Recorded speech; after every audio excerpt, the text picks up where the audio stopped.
வணக்கம். இன்றைக்கி பாண்டியன் ஸ்டோர் சீரியலில் என்ன நடந்தது அப்படின்னு பார்க்கலாம். ஹாஸ்பிட்டல் டாக்டர் பார்க்குறாங்க. டாக்டர் பார்த்தோன்ன உடனே வந்துட்டு இப்போ ஸ்கேன் பண்ணும்போது இந்த பொண்ணு 1008 கேள்வி கேட்குது. அவங்க முகத்தை மாற்றுறாங்க. இருந்தாலும் அது வந்துட்டு கொஞ்சி கொஞ்சி வந்து என்ன டாக்டர் பாப்பா நல்லா இருக்குதா, பாப்பா நல்லா இருக்குதா அப்படின்னு கேவலமாக, அதாவது மனுஷ வாழ்க்கையில் நடக்காத சமாச்சாரம்லாம் இவங்க சீரியலில் மட்டும் தான் நடக்கும் அப்படிங்கிற மாதிரி தான்.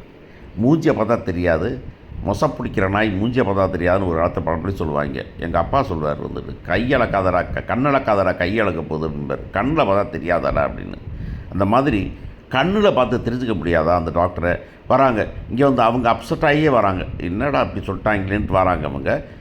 ஆக்சுவலாக டாக்டர்ஸ் அப்படி வரமாட்டாங்க, ஆனால் வராங்க அவங்க. ஆனால் வந்துட்டு இந்த அம்மா உண்மையில வந்துட்டு பாப்பா இப்படி இருக்குது, கூப்பா இப்படி இருக்குது, சாப்பா இப்படி இருக்குது, காப்பா இப்படி இருக்குதுங்கும்போது, ஏய் முகரைகளா அவங்க மூஞ்சியால பார்த்தாங்க தெரியாதா, பக்கிகளா உங்களுக்கு தெரியாதா, அவங்களுக்குலாம் இவ்வளோ வளர்ந்து அறிவு இல்லையா அவங்களுக்கு அப்படின்னு கேட்க வேண்டிய நிலைமையாக போயிடுது. ரெண்டும் சேர்ந்து கேட்டால் கடைசியில் இல்லைங்க அப்படிலாம் இல்லைங்கன்னு. ஐயோ உடனே வந்து டாக்டரை மாற்றுறேன், நான் டாக்டரை மாற்றி பேத்துருவோம், அப்படியா இப்படியா அப்படின்னு பேசும்போது ஓகே, அது நார்மலாக நடக்கிற சமாச்சாரம். நம்ம நினச்சது நடக்கலைன்னா உடனே வந்து டாக்டர் தப்பு அப்படின்னு சொல்ல முடியாது. அந்த மாதிரி தான் பண்ணுறாங்க இவங்க.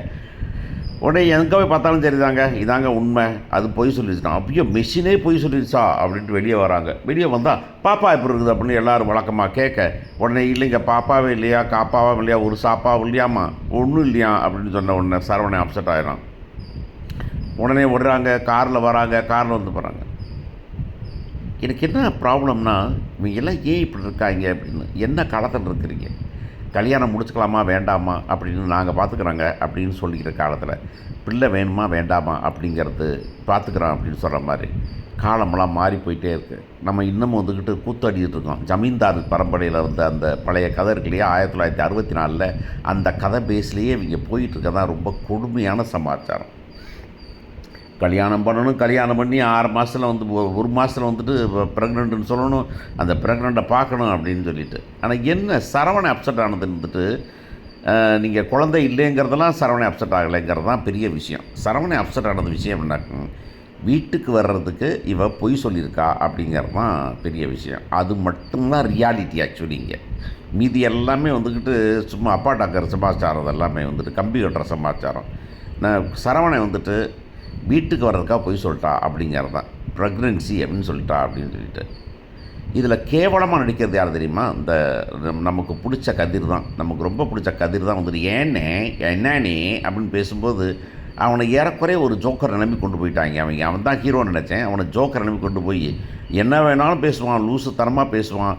பொண்டாட்டிகிட்ட வந்து உனக்கு கவலை இல்லைம்பான், பொண்டாட்டி மேலே பாசமாக இருக்கிறேன்பான், ஆனால் பொண்டாட்டி வந்து என்னை பற்றி ஏன் கவலைப்படுற நீம்பான், கிறுக்கை மாதிரி பேசுவான். அப்படிங்கிற மாதிரி அவனை கிறுக்கனாக காமிக்கிறது தான் ரொம்ப கொடுமையான சமாச்சாரம்.